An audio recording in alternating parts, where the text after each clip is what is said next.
Guys, नाजुक this side and आज मैं लेके आई हूँ बुक 7 का कैम्ब्रिज का जनरल आइल्स का टेस्ट बी, जो कि है call anywhere in the state. और हम ये रीडिंग डिस्कस करने जा रहे हैं इस वीडियो में। तो चलिए देखते हैं आपके कितने आंसर सही हैं और कितने गलत। एंड आई होप आपने सारे ब्लॉक लेटर्स में आंसर्स लिखे हों, क्योंकि एग्जामिनर के लिए बहुत ईजी होगा उसको चेक करना। Let's see.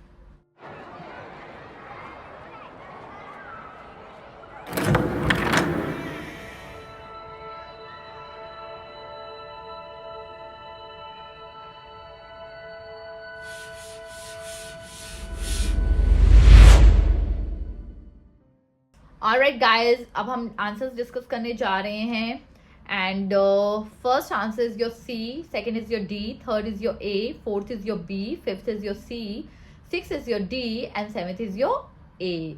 मतलब यहाँ पे जो ऑप्शंस लिखी हैं वो कहाँ क्या बात की है? The leisure time plan, the executive plan, the high flyer plan and all three of the plans. तो किससे स्टेटमेंट रेफर की जाती है?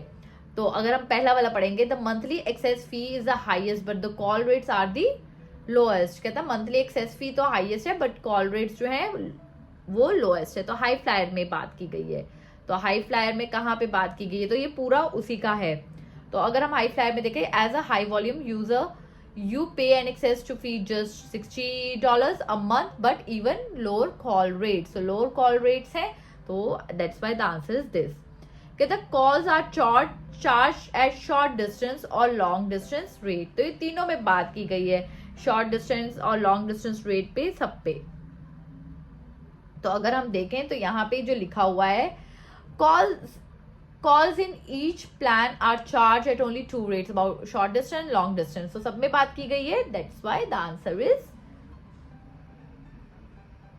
D. कहते the plan is not primarily intended for people who need a mobile phone for their work. कहते ये plan उन लोगों के लिए नहीं है, लोगों के लिए जो मोबाइल फोन चाहते हैं अपने काम के लिए। Your mobile phone is mainly for personal use. You use your phone to keep family, friends in touch. You don't want to strain your budget. Clear?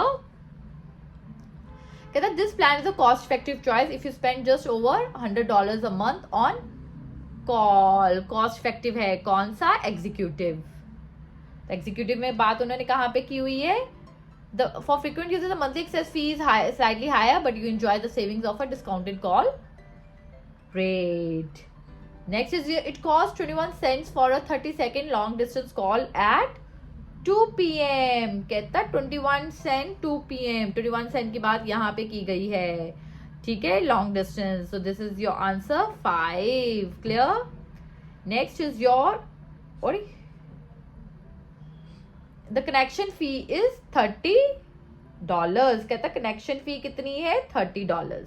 तो ये लास्ट में once only connection fee $30 plus additional of 35 for your smart card. So ये सभी के लिए है.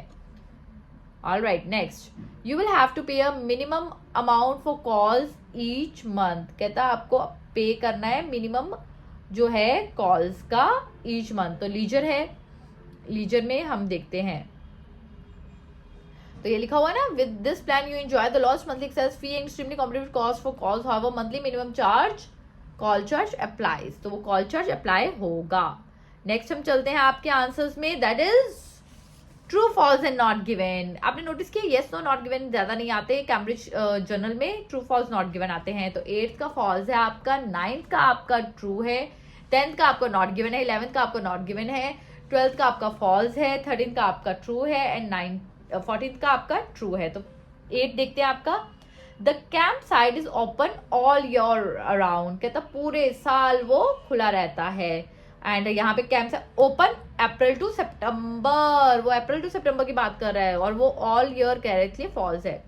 कहता you should book ahead for the busier times of the year. कहता आप बुक कर लो busier times of the year में।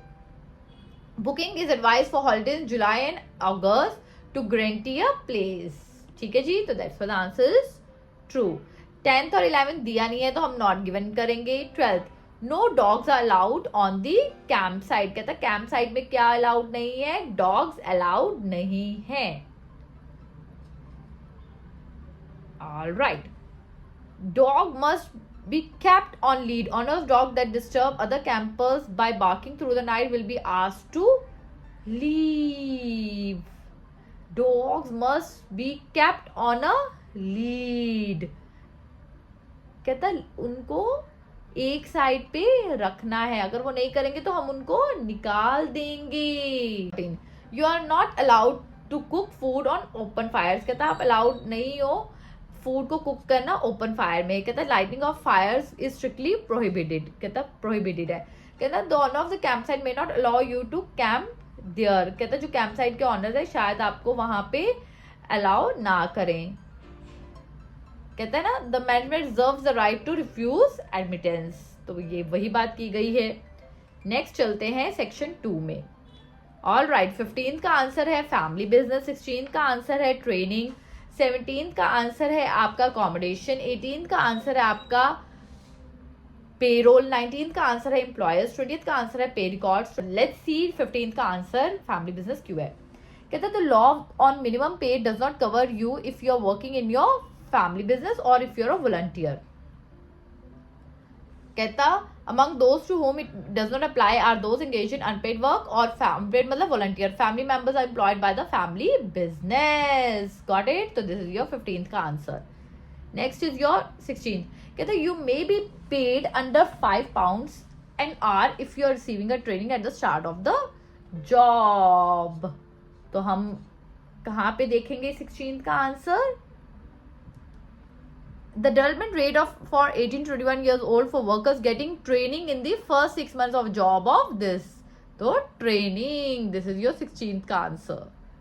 Then there are different rules for people who are provided with dash with their jobs. कहता उन लोगों के लिए different जो है rules हैं.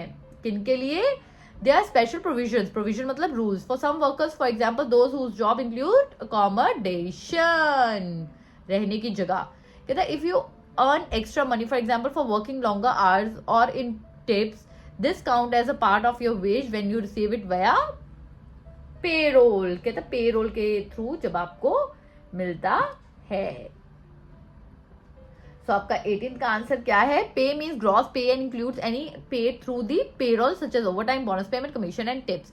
तो ये आपका पेरोल क्या हुआ 18 का answer. Next is anyone being paid below the national minimum wages should speak to their employers if they can. कहता if you feel able you should talk directly with your employer. This is a clear legal right. The employer can be fined for not paying the NMW national minimum wage. Then according to the law you can ask to look at their boss pay records. कहता law के according आप अपने boss के pay records पे देख सकते हो. तो यहाँ पे you have the legal right to inspect your employer's pay record. Next is you have a period of dash to complain if your boss doesn't cooperate with the specified period of time. तो कितने time period पे उसने बोला है. Within 3 months of the ending of the 14-day notice period. तो ये आपका answer आ गया इसका. तो it's 3 months. 22 का आंसर है obvious spam. obvious is your optional. 23 का है message time. 24 का आंसर है आपका prompt attention. 25 का आंसर है reply immediately. oh my god my handwriting. आपने ऐसी नहीं लिखनी है. 26 का brief acknowledgement. एंड 27 का आपका है डेफिनेट ऑप्शनल डेट. चलिए कहता है डीलिंग विद ईमेल्स. ईमेल्स के लिए डीलिंग है डिलीट डैश. कहता आप पहली चीज क्या डिलीट करिए, आप ये डिलीट करिए. तो हमने देखना है डिलीट में जो सबसे पहली चीज है हमें क्या डिलीट करना है. कहता if you regularly face with large volume incoming message you need to prioritise your inbox to identify which emails are really important. It is obvious spam. It can be deleted. तो क्या delete करना है spam. Next is your sort email according to the sender subject and. कहता है sort जो करनी है आपने ईमेल वो कैसे आपने सॉर्ट आउट करनी है. क्या है कहता है सेंडर ने भेजी है एंड मैसेज टाइम आपने चेक करना है. ईमेल सब्जेक्ट क्या है तो मैसेज टाइम 23rd आपका मैसेज है। 24th कहता है prompt attention, deal with emails that need your, कहता है an initial scan like this can help you identify the emails that require your prompt attention, जो आपका ध्यान मांगती है। कई बार स्टार्स लिखे जाते हैं, इंपॉर्टेंट लिखा होता है। कहता है if an email is easy to deal with you, you should, आपके साथ अगर इजी है डील करना तो आपको क्या करना चाहिए। कहता है some emails are uncomplicated and require a brief one line answer, so it's a good idea to reply to these immediately. तो reply immediately is the answer. Next is your, कहता है if an email is complex you can first send a brief acknowledgement. कहता है अगर ये complicate है तो आपने क्या करना है, having prioritise your email you can answer them in stages, first with the brief acknowledgement. Clear? Give the sender a dash for answering the email fully. कहता है अपने सेंडर को क्या देना है कि उसको डेट दे देनी है, यार तुमने इस तारीख को हमें बताना है। कहता tell the recipient definite date when you will be able to get back to him or her and try to keep this wherever possible. तो इसी के साथ हमारे 27 वाले डन होते हैं। ऑलराइट, तो अब हम डिस्कस करने जा रहे हैं 28 to 31 आंसर। 28 का आंसर है 1638, 29 का आंसर है 1781, 30th का आंसर है 1934 एंड 31 का आंसर है 2001।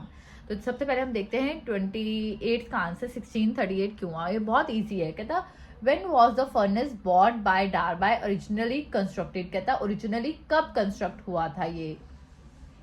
तो हम ओरिजिनली जब कंस्ट्रक्ट हुआ था हम वहां पे जाएंगे। अरे ऑल राइट, कहता है in 1638 Basil Brooke patented steel making process and build a furnace called Brookdale. This later became the property of Abraham Darby, as in Abraham Darby distinguished from his son and grandson of the same time. तो कब furnace ने bot किया था 1638 में। Then 29 कहता when were the roads leading to the bridge completed. कहता कब complete हुई थी। कहता approach road continue for other 2 years and the bridge was open to traffic in 1781। Okay, when was a bridge close to traffic. कहता traffic के लिए कब bridge close हुआ था। राइट, कहता है since 1934 the bridge has been open only to pedestrian. हाँ, बाकियों के लिए बंद था। तो क्लोज कब हुआ 1934 में। कहता when was the model of the bridge build. कहता बिल्ड कब हुआ। So in 2001 a half scale model of the bridge was built in order to see if it could have been constructed in the way depicted in the watercolors. तो आपका clear हो गया यहाँ तक। Then हम discuss करेंगे आपके true false and not given. 32 true, 33 false, 34 false, 35 not given, 36 true, 32 कहता there is no written evidence of how the original bridge was constructed. कहता कहीं पे भी ओरिजिनल एविडेंस नहीं था कि ब्रिज कैसे कंस्ट्रक्ट हुआ था। एफ में देखिएगा it has always been a mystery how the bridge was build despite expanding technology. No eyewitness accounts are known which describe the iron bridge being erected. Certainly no plans have survived. तो वही बात की हुई है, that's why the answer is true. कहता painting by Elias Martin is the only one of the bridge when it was new. तो यहाँ पे लिखा हो ना although there is a wealth of early views of the bridge by numerous artist. काफी artist ने बनाई थी और यहाँ पे कह रहा है सिर्फ एक बंदे ने, तो that's why the answer is false. कहता the painting shows that the bridge was constructed from the 2 banks। कहता पेंटिंग क्या दिखा रही थी, जो ब्रिज थी वो 2 banks से कंस्ट्रक्टेड थी। कहता this would have allowed the river traffic to continue unimpeded during the construction, but the picture clearly shows section of the bridge being raised from a barge in the river. It contracted everything historian had assumed about the bridge.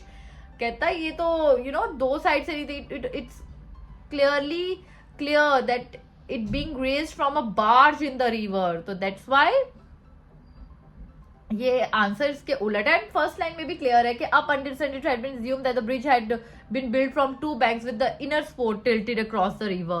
लगता था, that's why आप पहली line देखे confuse नहीं होंगे। The original bridge and the model took equally long। अरे ये तो दिया ही नहीं हुआ, तो नॉट गिवन है। कहता Elias Martin is thought to have made other paintings of the bridge। उन्होंने सोचा कि दूसरी पेंटिंग्स भी ब्रिज की बनाई जाएं। Now only one mystery remains: the Iron Bridge story. The Swedish watercolor sketch has apparently been torn from a book which would have contained similar sketches. It had been drawn by a Swedish artist who lived in London for 12 years and travelled Britain drawing what he saw. Nobody knows what had happened to the rest of the book, but perhaps the other sketches still exist somewhere. If they are found, they could provide further valuable evidence of how the Iron Bridge was constructed.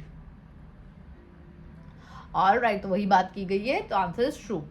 37, 38, 39, 40 कौन से paragraph में कौन सी information है? कहता why a bridge was required across a river seven. The answer is D. अब ये बात कहाँ पे की गई है? डी में. कहता है डी में है ना. His son Abraham Darby two pointed the manufacture of cast had the idea of building a bridge over the Severn as ferrying stores of all kind of across the river. ठीक है जी, तो इसमें पूरी description दी हुई है. A method used to raise money for the bridge. The answer is E. कैसे कौन से मेथड से पैसा रेज किया गया? Sections were cast during the winter. A 7-meter bridge with a span of a meter. Construction took 3 months during and market winter. Construction plus feet unheard of wide. Then Abraham Darby funded the bridge by commissioning paintings and engravings, but he lost a lot on the project. क्या उसे क्या fund किया paintings के ऊपर race करके. Why Cole Brookdale became attractive to iron makers? C. After serving an apprenticeship in Birmingham, Darby had started a business in Bristol, but he moved to Cole Brookdale in 17 with an idea that coke derived from coal could provide more economical alternative charcoal as fuel for iron making. This led to the cheaper, more efficient iron making from the abundant supply of coal, iron and limestone in the area. Clear guys? तो इसमें बता दिया ना क्या होगा, उससे क्या फायदा होगा. How the section of the bridge were connected to each other. कैसे एक दूसरे से connected है. The result tells us a lot more about how the bridge was built. We now know that all the large castings were made individually as they are slightly different. The bridge was not welded or bolted together as metal bridges as are these days.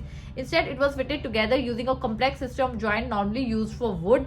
But this was traditionally way in which iron structure were joined at that time. So these are your answers till 40. So I hope ये आपको answers clear होंगे. And I hope आपको इस reading से clarity मिली होगी कि answers की location क्या है एंड क्यों है. And I tried really my best to explain you the answers. And आप ये अपनी जो वीडियो है please share it with your friends और रिलेटिव्स जो तैयारी कर रहे हैं, उनको मास्टर कॉपीज चाहिए. That will be quite helpful for them. Till then take care. Sayonara.